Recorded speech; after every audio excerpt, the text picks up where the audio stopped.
అలా కొంచెం వెనకపండి దయచేసి కొంచెం వెనకపండి చంద్రశేఖర రెడ్డి గారు చూడండి కొద్దిగా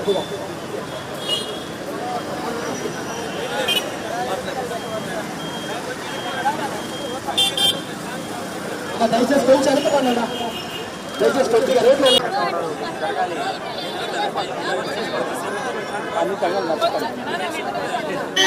ఒకరో అటు ఒకరో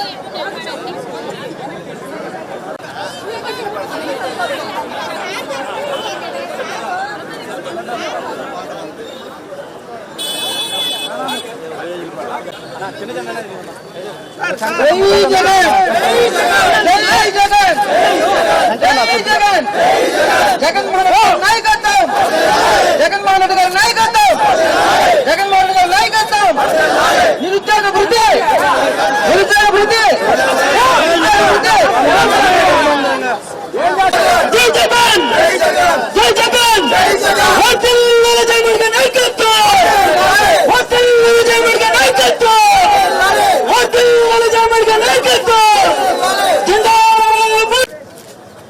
జై జగన్ జై జగన్ జిందాబాద్ జిందాబాద్ కాంగ్రెస్ పార్టీ జిందాబాద్ కాంగ్రెస్ పార్టీ జై జగన్ జై జగన్ నెల్లూరు గడ్డ జగన్ నెల్లూరు గడ్డ నెల్లూరు గడ్డ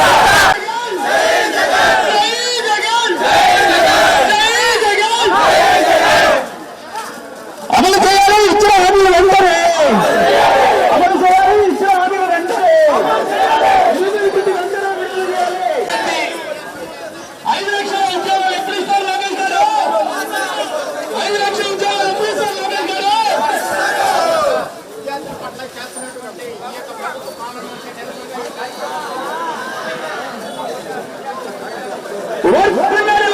జగన్మోహన్ రెడ్డి గారి నాయకత్వం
నేను చెప్తాను పైకి కొంచెం కూర్చొని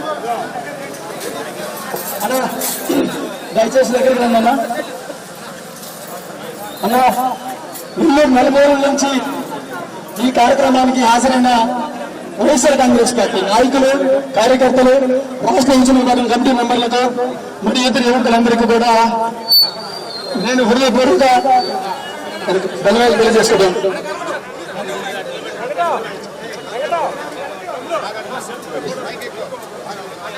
సరిపోతుంది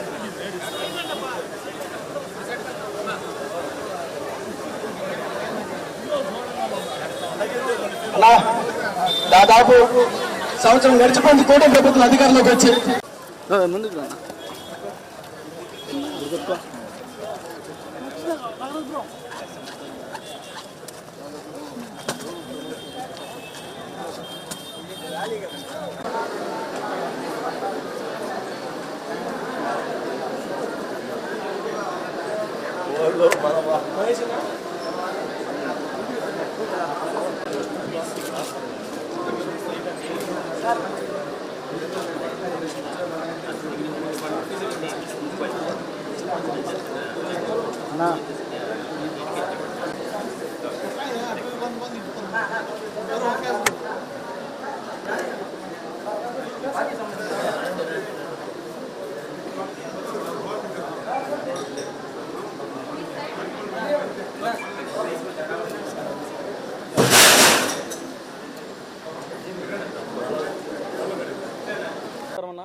ఈరోజు మా అధినాయకుడు శ్రీ వైఎస్ జగన్మోహన్ రెడ్డి గారి పిలుపు మేరకు రాష్ట్ర యువజన విభాగం అధ్యక్షుడు జక్కంపూడి రాజా గారు మరియు రాష్ట్ర యువజన విభాగం వర్కింగ్ ప్రెసిడెంట్ శ్రీ బైరెడ్డి సిద్ధార్థ రెడ్డి గారు ఆదేశాలతో నెల్లూరు జిల్లాలోని నెల్లూరు కాన్స్టిట్యూన్సీకి సంబంధించిన సమన్వయకర్తలు జిల్లా అధ్యక్షుడు శ్రీ కాకాని గోవర్ధన్ రెడ్డి గారి సూచనల మేరకు మరి ముఖ్యంగా మా నాయకుడు నెల్లూరు నగర వైఎస్ఆర్ కాంగ్రెస్ పార్టీ ఇన్ఛార్జ్ ఎమ్మెల్సీ శ్రీ పర్వతిరెడ్డి చంద్రశేఖర్ రెడ్డి గారి పూర్తి సహాయ సహకారాలతో ఈరోజు యువత పోరు అనే కార్యక్రమాన్ని జిల్లాలో ఉన్న యావత్ యువత అందరితో కలిసి విజయవంతం చేయడం జరిగింది. ఈరోజు ఒక్క పిలుపుతో ప్రతి చోట కూడా ప్రతి జిల్లాలో ఉన్న ప్రతి నలుమూల ప్రాంతం నుంచి కూడా ప్రతి ఒక్క యువకులు కూడా తరలి రావడం జరిగింది. అంత వేల మంది యువకులు భారీ ఎత్తున తరలి వస్తున్నారంటేనే ప్రభుత్వం పట్ల ఎంత వ్యతిరేకత ఉందో, జగన్మోహన్ రెడ్డి గారి మీద ఎంత నమ్మకాన్ని కూడగట్టుకున్నది ఈ విషయాన్ని బట్టి మీకు తెలియజేస్తా ఉన్నా. ఒకటే చేస్తా ఉన్నా, ఈ సంవత్సర కాలం గడిచింది కూటమి ప్రభుత్వ అధికారంలోకి వచ్చి. ప్రతిసారి కూడా చంద్రబాబు నాయుడు గారికి ఎలక్షన్లోకి వెళ్ళేటప్పుడు మొదటగా గుర్తించేవాళ్ళు యువకులు అంటే ఆశావాహులు కాబట్టి ఉద్యోగాలు ఇస్తామంటే ఆశపడతారనే ఉద్దేశంతో ప్రతి ఎన్నికల ముందు ఆ మేనిఫెస్టోలో ఆయన లక్షల కొద్ది ఉద్యోగాలు ఇస్తాము, వేల కొద్ది వృత్తి ఇస్తామని చెప్పేసి తెలియజేస్తూ ఉంటాడు. ఎన్నికలు అయిపోయిన వెంటనే ఆ మేనిఫెస్టోని చెత్తకుప్పలో పడేసి ఆయన యువకులకి కావచ్చు, నిరుద్యోగులు కావచ్చు వెన్నుపోటు పొడిచే అలవాట్ల భాగంగానే వెన్నుపోటు పడుస్తూనే ఉంటాడు. అందులో భాగంగానే ఈ సంవత్సర కాలంలో 5 లక్షలు ఉద్యోగాలు ఇస్తానని చెప్పిన చంద్రబాబు నాయుడు గారు ఒక్క ఉద్యోగం ఇవ్వకపోగా ప్రతి ఒక్క నిరుద్యోగ వృత్తి కింద ఒక మనిషికి 3,000 రూపాయలు ఇస్తానని చెప్పి ఏ ఒక్క నిరుద్యోగి కూడా నిరుద్యోగ వృత్తి ఇవ్వకుండా ఒక్కొక్క నిరుద్యోగికి 36,000 రూపాయలు బాగీపడ్డ ఘనత చంద్రబాబు నాయుడు గారిని తెలియజేస్తా ఉన్నా. ఈ సంవత్సర కాలంలో మొన్నటి రోజున మా అధినాయకుడు ఆదేశాల మేరకు ఒక పుస్తకాన్ని ఆవిష్కరించడం జరిగింది. చంద్రబాబు నాయుడు గారి పరిపాలన ఎలా ఉందని తెలియజేస్తూ ఒక పుస్తకాన్ని ఆవిష్కరించడం జరిగింది. అదేగాన రాజకీయంగా చంద్రబాబు నాయుడు గారి జీవితం మొత్తంగానే మొదలుపెట్టి పుస్తకాలు గాన ముద్రించబడితే దాదాపుగా ప్రతి జిల్లాలో ప్రతి కాన్స్టిట్యున్సీలో ఉన్న ప్రతి ఊర్లో మినీ లైబ్రరీ ఓపెన్ చేయొచ్చు. అబద్ధాల చంద్రన్న మోసాల బాబు అని చెప్పి హెడ్డింగ్ పెట్టి మినీ లైబ్రరీ ఓపెన్ చేసే పరిస్థితులు ఈరోజు చంద్రబాబు నాయుడు గారి రాజకీయ జీవితం అని తెలియజేస్తా ఉన్నా. ఎక్కడ కూడా వాలంటీర్లు నమ్మి వాళ్ళు ఈయన నమ్మి 5,000 నుంచి 10,000 ఇస్తారని చెప్పి వాలంటీర్లు నమ్మితే వాళ్ళని నట్టేట ముంచాడు. 2,50,000 కుటుంబాలను నడి రోడ్డు పాలు చేసిన ఘనత చంద్రబాబు నాయుడు గారిని తెలియజేస్తా ఉన్నా. 5 లక్షల ఉద్యోగాలు ఇస్తానని చెప్పి యువతను మోసం చేశాడు. గిట్టుబాటు ధర లేకుండా పండిన పంట చేతికి అంటక రైతులు అల్లాడుతూ ఉంటే విజయవాడలో జబర్దస్త్ స్కిట్లు వేసుకుంటూ కాలయాపన చేస్తూ ఉంటే ఈ పెద్ద మనిషి చంద్రబాబు నాయుడు తెలియజేస్తూ ఉండా. ఒక పక్క ఆడవాళ్ళ మీద అత్యాచారాలు మానభంగాలు చేసి గందరగోళంగా ఇబ్బందులు పడతా ఉంటే దారుణంగా 15-16 మందిని అతి దారుణంగా చంపేస్తే ఈ రోజు దాకా కూడా వాళ్ళ మీద చర్యలు లేకపోగా విశాఖపట్నంలో యోగాంధ్ర అని చెప్పి గిన్నిస్ బుక్ల పేర్ల కోసం తహతహలాడిపోతుండే ఈ పెద్ద మనిషి చంద్రబాబు నాయుడు తెలియజేస్తా ఉన్నాం. ఇదే విధంగా ప్రతిసారి కూడా చంద్రబాబు నాయుడు మాటలను మోసపోతున్న యువత అందరూ కూడా తెలుసుకున్నారు. జగన్మోహన్ రెడ్డి గారు ఉంటే గతంలో మాకు 1,30,000 స్టాండర్డ్ ఉద్యోగాలు ఒకటేసారి పర్మనెంట్ ఉద్యోగాలు ఇచ్చాడు, 2,50,000 మందికి వృత్తితో కూడిన వాలంటరీ ఉద్యోగాలు ఇచ్చాడని చెప్పి జగన్మోహన్ రెడ్డి గారి పరిపాలనని తలుచుకుంటూ మేము జగన్మోహన్ రెడ్డి గారు ఓడిపోలేదు, జగన్మోహన్ రెడ్డి గారు మోసపోయారు, మేమందరం కూడా ప్రజలందరూ కూడా చంద్రబాబు నమ్మి మరొకసారి మోసపోయామని తెలియజేసుకుని ఈరోజు ఏ కార్యక్రమం మా అధిష్టానం నుంచి పిలిపించినా సరే అద్భుతంగా ప్రజల నుంచి స్పందన వస్తున్న సంగతి మీరు చూస్తూ ఉన్నారు. ఇదే విధంగా రాష్ట్ర ప్రభుత్వం వైఖరిగాన మార్చుకోకపోతే ప్రజలకు ఇచ్చిన హామీలను కానీ ప్రజలకు చేసిన వాగ్దానాలను కానీ ఈ చంద్రబాబు నాయుడు గారు కానీ అమలుపరిచే కార్యక్రమం కానీ చేయకపోతే రాబోయే రోజుల్లో యువత తరపున ఖచ్చితంగా ఇంకా పెద్ద ఎత్తున పోరాటాలు చేసి ఈ ప్రభుత్వాన్ని గద్దెదించే కార్యక్రమం కూడా చేపడతామని తెలియజేసుకుంటూ ఈరోజు ఈ కార్యక్రమానికి నెల్లూరు జిల్లా నలుమూల నుంచి వచ్చేసినటువంటి వైఎస్ఆర్ కాంగ్రెస్ పార్టీ కార్యకర్తలకు, నాయకులకు, యువ కాన్స్టిట్యున్సీ యువ ప్రెసిడెంట్లకు, రాష్ట్ర కమిటీ సభ్యులకు, జిల్లా విద్యార్థి విభాగం అధ్యక్షుడు ఆశిత్ రెడ్డికి ఇట్లా ప్రతి ఒక్కరికి పేరున మేము ధన్యవాదాలు తెలియజేసుకుంటూ ఖచ్చితంగా రాబోయే రోజుల్లో మరింత తీవ్రంగా మా పోరాటాలు ఉండబోతుందని తెలియజేస్తా ఉన్నాం. పాత్రికేయ మిత్రులందరికీ నమస్కారం. ఈరోజు మా పార్టీ అధ్యక్షులు మాజీ ముఖ్యమంత్రి వర్యులు వైఎస్ జగన్మోహన్ రెడ్డి గారి పిలుపు మేరకు, అలాగే ఉమ్మడి నెల్లూరు జిల్లాలోని అన్ని నియోజకవర్గాల సమన్వయకర్తలు, అదేవిధంగా మా నాయకులు పర్వతిరెడ్డి చంద్రశేఖర్ రెడ్డి గారి ఆదేశాల మేరకు మేము ఈరోజు యోజన విభాగంతో కలిసి కలెక్టర్ గారికి అర్జీ ఇచ్చే కార్యక్రమం మరియు నిరసన తెలిపే కార్యక్రమం చేయడం జరిగింది. ఈ కార్యక్రమం యొక్క ముఖ్య ఉద్దేశం చంద్రబాబు నాయుడు గారు యువతకి అదేవిధంగా విద్యార్థులకి ఏ విధంగా వెన్నుపోటు పొడిచారో తెలియజెప్పడానికే ఈరోజు మేము ఈ నిరసన కార్యక్రమం అదేవిధంగా అర్జీ ఇచ్చే కార్యక్రమం చేయడం జరిగింది. ముఖ్యంగా మనం చూసుకుంటే చంద్రబాబు నాయుడు గారు బూటకపు హామీలు ఇచ్చి ఈరోజు ఆయన అధికారంలోకి రావడం జరిగింది. రావడంతోనే ఇందులో ముఖ్యంగా ప్రధానంగా వెన్నుపోటుకి గురైంది విద్యార్థులు అని చెప్పేసి మీకు ఈరోజు తెలియజేస్తా ఉన్నాను. ఎందుకంటే వారికి సకాలంలో ఫీజు రియంబర్స్మెంట్లు చెల్లించకపోవడం వల్ల వాళ్ళు నరకం అనుభవిస్తూ ఉన్నారు. ఈరోజు పరీక్షలు రాయాలంటే హాల్ టికెట్లు ఇవ్వని పరిస్థితి. యాజమాన్యాలు హాల్ టికెట్లు ఇవ్వకుండా మీరు ఫీజులు కడితేనే మేము హాల్ టికెట్లు ఇస్తాము అని చెప్పే పరిస్థితి.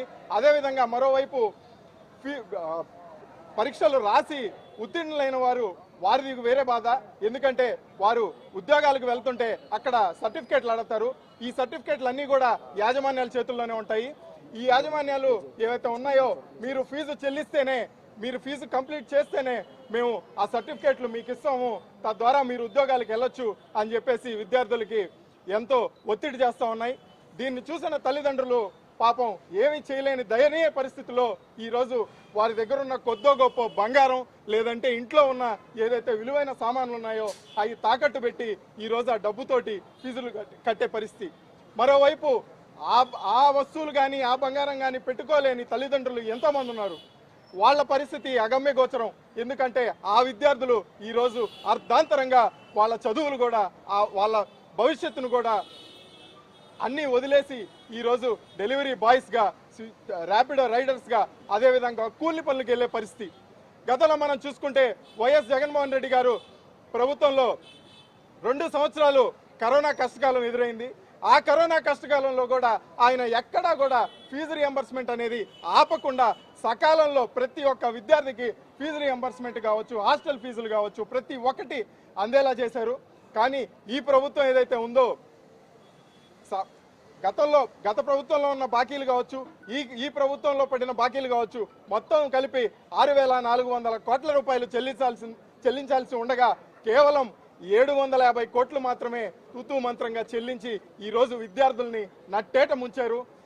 ఇందులో భాగంగా మా యావత్ విద్యార్థులందరూ కూడా ఈరోజు వైఎస్ఆర్ పార్టీ యోజన విభాగానికి మద్దతు తెలిపి వారి రోజు తలపెట్టినటువంటి ఈ నిరసన కార్యక్రమంలో మా వంతుగా మేము వారికి సహకారం అందించడం జరిగింది. ఈ కూటమి ప్రభుత్వంకి మేము చెప్పేది ఒకటే, 2027లోనో 28లోనో జమిలీ ఎన్నికలు రాబోతా ఉన్నాయి. ఈ జమిలీ ఎన్నికలు అయితే కనుకైతే వస్తే ముందుగా ఇదే విద్యార్థులు ఇదే యువత కలిసి ఈ ప్రభుత్వాన్ని పాతాళంలోకి తొక్కేస్తామని చెప్పేసి కూడా మేము ఈరోజు తెలియజేస్తా ఉన్నాం. నమస్కారం. అందరికీ నమస్కారం. నా పేరు చీదెళ్ల కిషన్, యోజన విభాగ రాష్ట్ర అధికారిక ప్రతినిధిని. ముఖ్యంగా ఈరోజు మాజీ ముఖ్యమంత్రి వర్యులు వైఎస్ జగన్మోహన్ రెడ్డి గారు, అలాగే రాష్ట్ర అధ్యక్షులు జక్కంపూడి రాజా గారు, వర్కింగ్ ప్రెసిడెంట్ బైరెడ్డి సిద్ధార్థ రెడ్డి గారు ఆదేశాల మేరకు ఈరోజు నెల్లూరు నగర సమన్వయకర్తలు, అలాగే నెల్లూరు సిటీ ఇన్ఛార్జ్ పర్వతిరెడ్డి చంద్రశేఖర్ రెడ్డి గారు, అలాగే మా జిల్లా అధ్యక్షుడు ఊటుకూరు నాగార్జున గారి అధ్యక్షతన ఈరోజు ఈ కార్యక్రమము యువత పోరు అనే కార్యక్రమం నిర్వహించడం జరిగింది. ఈ యువత పోరుకి ముఖ్యమైనటువంటి ఉద్దేశం ఏంటంటే నిరుద్యోగ యువతని వంచడమే చంద్రబాబు గారు లక్ష్యంగా పెట్టుకున్నారు. ఏదైతే ఎప్పుడైతే ఆయన గద్దెనెక్కుతారో అప్పుడు యువకుల్ని వంచడమే ఒక ప్రధాన లక్ష్యంగా ఆయన ముందుకు సాగడం జరుగుతుంది. గతంలో కూడా 2014 నుంచి 19 అప్పుడు నిరుద్యోగ భృతి ఇస్తాను లేదా మీకు ఉద్యోగాలు కల్పిస్తా అన్నాడు. ఉద్యోగాలు కల్పించలేకపోయాడు. ఆనాటి ప్రభుత్వం పరిపాలించినప్పుడు కూడా 2014 నుంచి 19 దాకా సింగిల్ రూపీ కూడా ఇవ్వలేని దౌర్భాగ్యంలో మా యువకులందరూ ఉన్నాము. ఆ రోజు ప్రతిపక్ష నాయకుడు జగన్మోహన్ రెడ్డి గారి మా ప్రతిపక్ష నాయకులు పోరాటాల మేరకు తూతూ మంత్రంగా 6 నెలలు మాత్రమే 2,000 రూపాయల లెక్కన ఇవ్వడం జరిగింది. అదే ధోరణిలో ఇప్పుడు 2024లో కూడా అదే ధోరణిలో యువకుల్ని మోసం చేసి యువకుల్ని ఎలక్షన్లకు వాడుకొని వారికి అభూత హామీలు కల్పించి ఏదైతే సూపర్ 6 అని చెప్పి రాష్ట్ర ప్రజల్ని ఏ విధంగా అయితే మోసం చేశాడో అదే విధంగా యువకుల్ని కూడా మోసం చేసి వారిని వాడుకొని ఈరోజు రోడ్డును పడేయడం జరిగింది. సంవత్సర కాలం అయింది. సింగిల్ రూపీ, ఒక్క రూపాయి కూడా యువకులకి నిరుద్యోగ భృతి కల్పించలేదు, అలాగే ఉద్యోగాలు కల్పించలేదు. ఏదేదో గ్రాఫిక్స్ చూపిస్తాడు, మేము బాబు వస్తే జాబ్ గ్యారంటీ అంటాడు, ఉద్యోగాలు ఉపాధి ఏందేదో ఒక మీడియా ఆయన సొంత మీడియాని పెట్టుకొని ఒక ప్రవాహం మాదిరి మాటలు చెప్పి యువకుల్ని అలాగే ప్రజల్ని మోసం చేస్తున్నాడు. ఈరోజు మీరిచ్చే నిరుద్యోగ భృతి 20 లక్షల మంది నిరుద్యోగులు ఆంధ్ర రాష్ట్రంలో ఉన్నారని చెప్పి తెలియజేసుకుంటున్నాను. ఒక్కొక్కరికి 3,000 రూపాయలు చొప్పున ఒక్కొక్కరికి 36,000 రూపాయలు మీరు బాకీ పడ్డారు. సంవత్సరానికి 7,200 కోట్లు మీరు బాకీ పడ్డారని చెప్పని మీ అందరికీ తెలియజేసుకుంటున్నాను. ఒక్క నిరుద్యోగులకే మీరు ఇంత బాకీ పడ్డారు. ఏదైతే ప్రతిపక్ష నాయకులు గొంతు విప్పుతారో వాళ్ళ మీద అక్రమ కేసులు, కొట్టించడాలు, వారిని జైల్లో నిర్బంధించడాలు. ఉదాహరణ చూస్తే నెల్లూరు జిల్లాలో కాకాని గోవర్ధన్ రెడ్డి గారిని జైల్లో బంధించారు.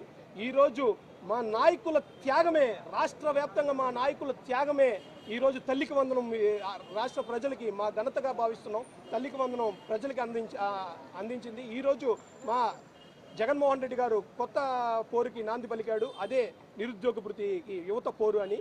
ఈరోజు కలెక్టర్ గారికి అర్జీ ఇవ్వడం జరిగింది. ఈరోజు కలెక్టర్ గారు కూడా రాష్ట్ర వ్యాప్తంగా యాక్షన్ తీసుకునే పక్షంలో రానున్న రోజుల్లో దీన్ని మరింత ఉధృతం చేసి రాస్తా రోకాలు, ధర్నాలకు కూడా మా యువకులందరం ఏమాత్రం తగ్గమని చెప్పని మీ అందరికీ హెచ్చరిక జారీ చేస్తున్నాము. అలాగే వాలంటీర్ల వ్యవస్థని కూడా ఏదైతే జగన్మోహన్ రెడ్డి గారు 2019లో అధికారంలో రాగానే మొదటి ఆలోచించిన వ్యక్తుల గురించి ఎవరంటే యువకుల గురించి ఆలోచించారు, యువతల శక్తి గురించి ఆలోచించారు. అలాగే సచివాలయం ద్వారా గవర్నమెంట్ ఉద్యోగాలు కల్పించారు. ఆ ప్రాంత ప్రజలకు, ఆ ప్రాంత యువకులే ఉపయోగపడాలని చెప్పి వాలంటీర్ వ్యవస్థను తీసుకొచ్చారు. ఈరోజు ఆ వాలంటీర్ వ్యవస్థని మోసం చేశారు. మోసానికి బ్రాండ్ అంబాసిడర్ ఎవరయ్యా అంటే చంద్రబాబు నాయుడు గారు. ఆ వాలంటీర్ వ్యవస్థని వాళ్ళ కుటుంబాలంతా రోడ్డును పడేసిన ఘనత మీ చంద్రబాబు నాయుడు గారిది కాదా అని చెప్పి మేమంతా సగౌరవంగా అడుగుతున్నాము. రానున్న రోజుల్లో మీ చేత సూపర్ 6 మీరు ఎట్టయితే ఒక పత్రం తీసుకొని ఆయన 15,000 తిరిగాడో అలాగే ఒక పత్రం తీసుకొని దాని మీద సూపర్ 6 హామీలు మీ మేనిఫెస్టో అంతా రాసి సంతకాలు పెట్టించున్నారు. అవన్నీ మీ చేత చేపించే బాధ్యత మా వైఎస్ఆర్ కాంగ్రెస్ పార్టీ తీసుకుంటుంది, మా నాయకులు తీసుకుంటారుగా మీ అందరికీ సగౌరవంగా తెలియజేసుకుంటూ, మా మీద ఎన్ని అక్రమ కేసులు బనాయించినా మేము తగ్గేదే లేదు, మీ చేత పనులు చేయిస్తామని చెప్పని తెలియజేసుకుంటూ జై జగన్.